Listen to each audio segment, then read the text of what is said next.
Bismillahirrahmanirrahim. Assalamualaikum warahmatullahi wabarakatuh. Waalaikumsalam warahmatullahi wabarakatuh. Alhamdulillah hamdan katsiran thayyiban mubarakan fi kama yuhibbu rabbuna wa yarda. Alhamdulillahilladzi bi ni'matihi tatimmus shalihat. Ashhadu an la ilaha illallah wa ashhadu anna Muhammadar Rasulullah.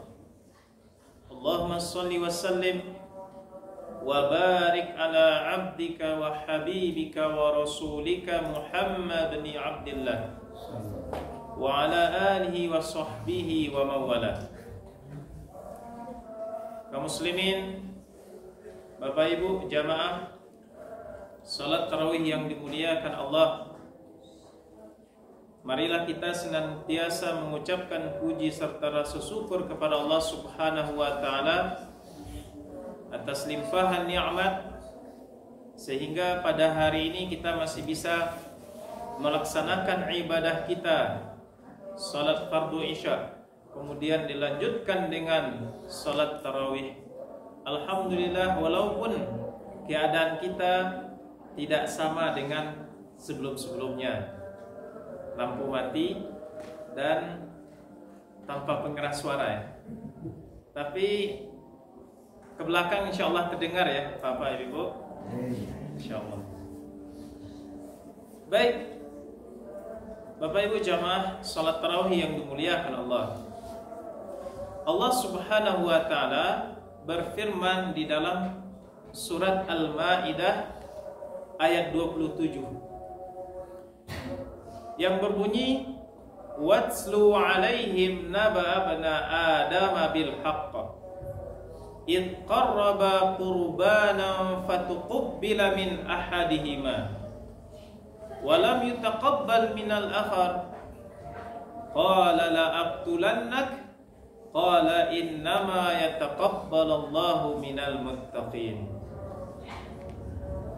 Bapak Ibu jamaah salat tarawih yang dimuliakan Allah, sebagaimana pada malam hari ini insyaallah kita akan menyampaikan tausiah, yang mana tausiah kita berkaitan tentang bagaimana cara kita menjaga amalan kita.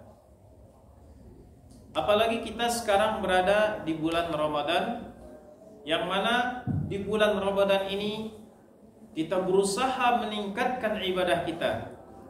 Kita berusaha meningkatkan ibadah kita dibandingkan di bulan-bulan sebelumnya. Kalau di bulan-bulan sebelumnya kita mengajinya kurang, tapi di bulan Ramadan kita ngajinya usahakan lebih banyak lagi.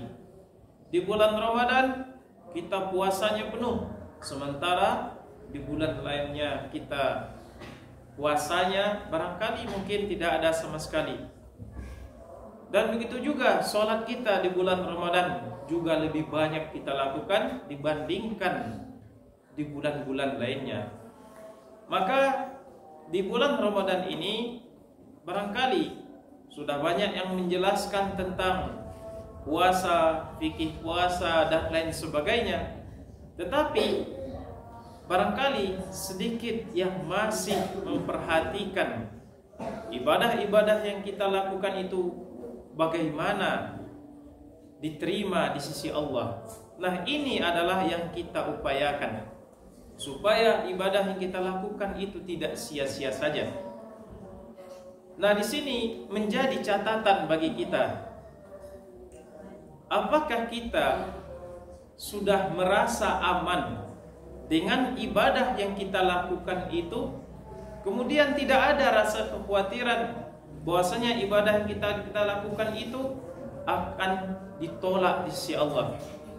Apakah kita sudah yakin bahwasanya amalan yang kita lakukan itu pasti diterima oleh Allah Subhanahu wa taala? Maka kaum muslimin, Bapak Ibu jamaah salat tarawih yang dimuliakan Allah, kita lihat firman Allah Subhanahu wa taala dalam surat Al-Maidah ayat 27 tadi. Dijelaskan, watslu alaihim naba'a abna Adam bil haqq. Ceritakanlah kepadanya. Maksudnya ayat ini Allah memerintahkan, khitabnya adalah lawan bicara itu Nabi Muhammad. Ceritakanlah kepadanya wahai Muhammad, naba'a abna Adam bil haqq. Kisah anak Adam bil haqq, dengan sebenarnya, tanpa ada pengurangan, tanpa ada ditambah-tambah, apa adanya, tidak dongeng, tidak fiksi, cerita yang benar terjadinya. Il qarraba qurbanan fatuqbila min ahadihima. Ketika dua orang anak Adam, qarraba, banyak itu panjang, menunjukkan ada dua orang di sini.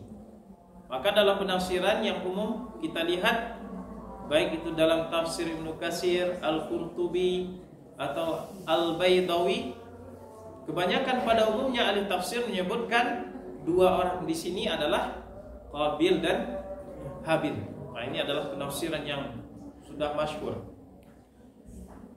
Maka keduanya tersebut melakukan pengorbanan, melakukan perintah dari Allah Subhanahu wa taala. Fatuqbila min ahadihima, maka diterima salah satu di antara keduanya. Walam yutaqabbal minal akhar, dan yang satunya lagi tidak diterima. Nah, di sini sama-sama melakukan ibadah, sama-sama melakukan perintah pengorbanan, tetapi ternyata yang satu diterima dan yang satunya lagi tidak diterima. Nah, ini sebenarnya adalah menjadi catatan bagi kita, supaya kita menjadi perhatian bagi kita untuk melaksanakan ibadah. Kita juga berharap tentunya amalan kita yang kita lakukan itu diterima di sisi Allah. Kemudian dilanjutkan di dalam ayat tersebut, walam yutaqabbal minal akhar, yang satunya lagi tidak diterima. Qala la aqtulannak, berkata saudara anak Adam tadi yang tidak diterima amalannya, yaitu si Qabil, ya, si Qabil, la aqtulannak, saya akan bunuh kamu, kepada omongannya itu kepada Habil. Qala innama yataqabbalallahu minal muttaqin. Nah, ini jawaban si Habil. Allah hanya menerima dari orang-orang yang bertakwa. Kaum muslimin, Bapak Ibu jamaah salat tarawih yang dimuliakan Allah. Kalau kita lihat redaksi terakhir tadi, ungkapan atau perkataan si Habil, Allah hanya menerima dari orang-orang yang bertakwa, maka perlu kita perhatikan apa itu al-muttaqin, orang yang bertakwa. Barangkali ini sudah banyak yang menjelaskan apa itu takwa. Arti takwa itu adalah takut. Sementara yang dimaksud dengan takwa itu adalah menjalankan perintah Allah, meninggalkan larangan Allah. Nah, tetapi kalau kita lihat penafsiran yang mana ayat ini latar belakangnya itu adalah kisah Habil dan Qabil, maka ulama sepakat yang dimaksud bertakwa di sini adalah menjauhi kesyirikan. Berarti orang yang melakukan kesyirikan tidak bertakwa. Nah, gitu. Nah, tapi itu adalah sebahagian dari penafsiran.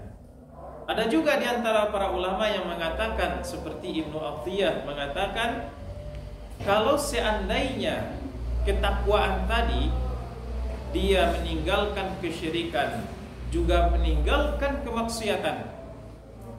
Jadi kesyirikan juga, kemaksiatan juga, maka orang tersebut lebih diterima lagi, lebih kuat lagi kemungkinannya amalannya diterima di sisi Allah.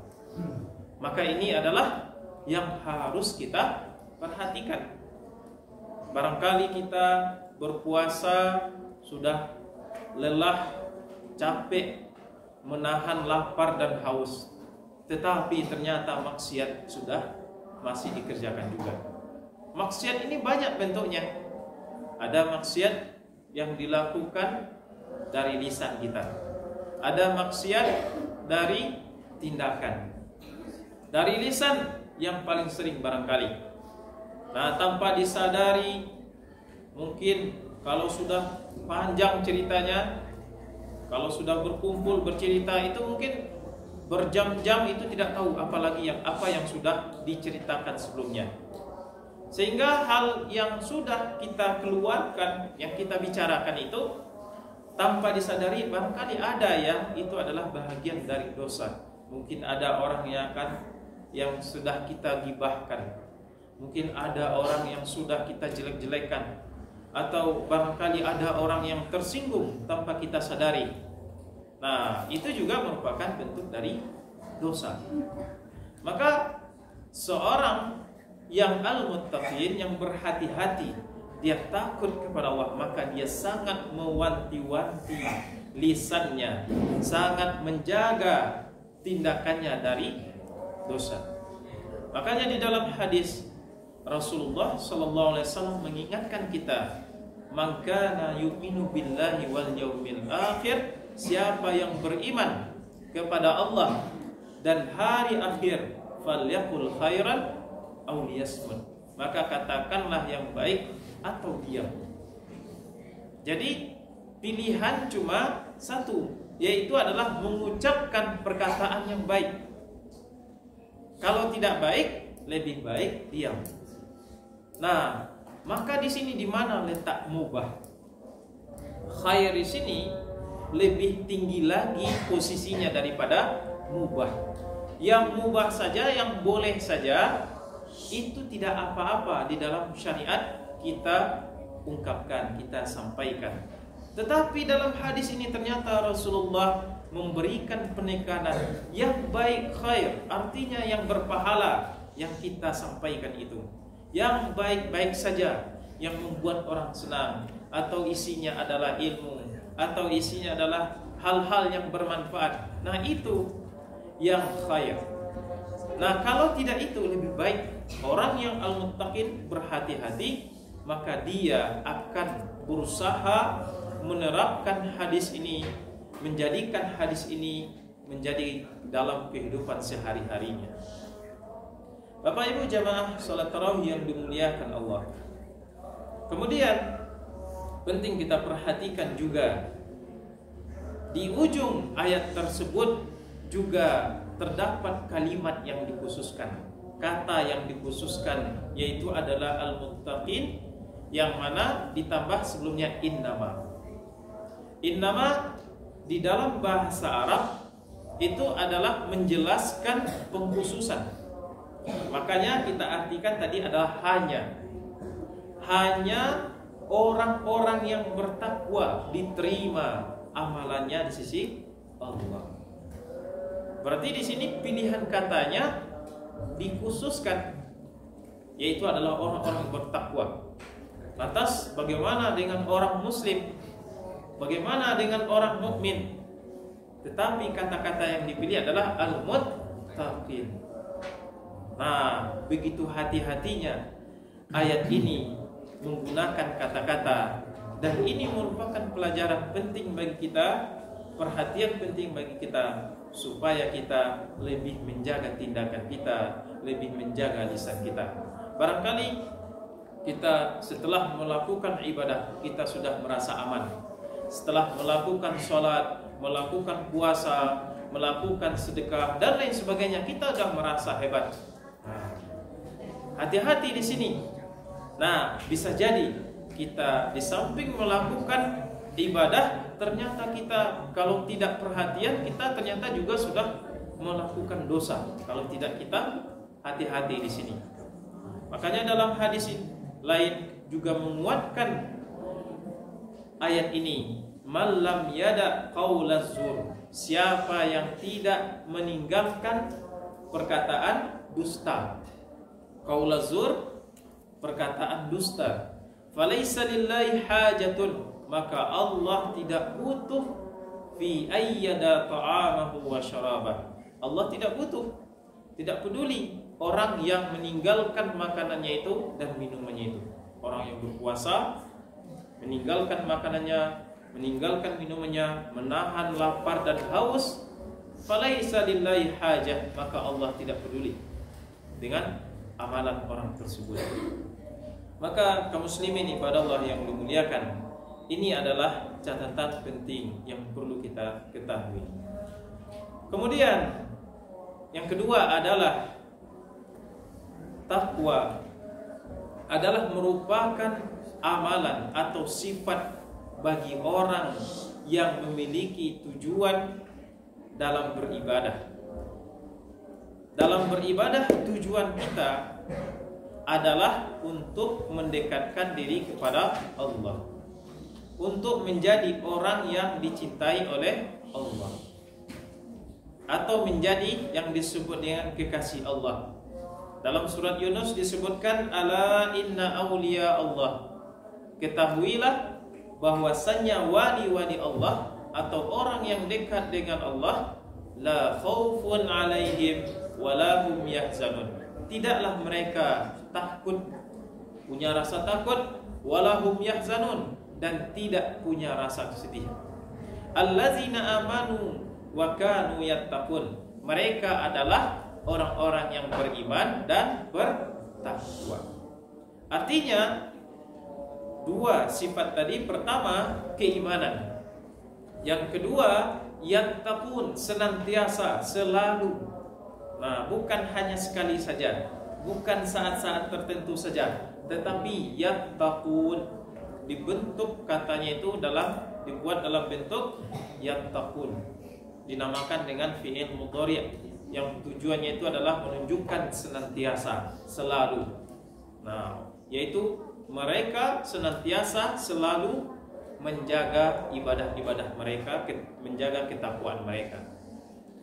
Nah, kemudian juga disebutkan di dalam hadis qudsi, man ada li waliyan, siapa yang memusuhi waliku, faqad adantuhu bil harbi, maka aku izinkan memerangnya. Wala yazalu 'abdi yataqarrabu ilayya bin nawafil, hambaku kata Allah senantiasa mendekatkan dirinya kepadaku dengan ibadah sunnah. Nah, ahabbu, yang lebih saya cintai kata Allah, mimma aftaratuhu alaih, daripada apa yang saya fardukan. Artinya seorang hamba yang beribadah dengan melakukan ibadah-ibadah sunnah, nah, bukan ibadah wajib lagi. Ibadah wajib itu sudah jelas. Tetapi ibadah sunnah, la yazalu, dia senantiasa mendekatkan dirinya kepada Allah dengan ibadah-ibadah sunnah tersebut. Nah, hatta uhibbah, sampai aku mencintainya. Nah, jadi di dalam hadis ini dijelaskan bahwasanya tujuan dalam beribadah itu adalah menjadi orang yang dicintai oleh Allah. Maka orang yang dicintai oleh Allah atau orang yang mempunyai prinsip, mempunyai tekad, dia ingin dekat dengan Allah, dia ingin dicintai oleh Allah, maka dia akan senantiasa menjaga ketakwaannya. La yazalu 'abdi, hambaku senantiasa mendekatkan dirinya kepadaku dengan ibadah-ibadah sunnah. Orang kalau semakin banyak ibadah dia lakukan, maka hal-hal yang lain juga akan semakin sedikit. Kalaupun dia di luar ibadah, maka dia akan ambil standar yang lebih tinggi, yaitu adalah kalau dalam ungkapan, dalam perkataan, falyaqul khairan aw liyasmut, katakan yang lebih baik atau diam. Katakan yang baik atau diam. Baik, Bapak Ibu jamaah salat tarawih yang dimuliakan Allah, barangkali itu adalah dua poin yang penting kita sampaikan pada malam hari ini. Mudah-mudahan dua poin ini bermanfaat bagi kita semua, terutama di bulan Ramadan ini kita yang senantiasa berupaya meningkatkan ibadah kita, kita jaga amalan kita tersebut agar diterima di sisi Allah Subhanahu wa taala. Kita tutup, subhanakallahumma bihamdika asyhadu an la ilaha illa anta astaghfiruka wa atubu ilaik. Assalamualaikum warahmatullahi wabarakatuh.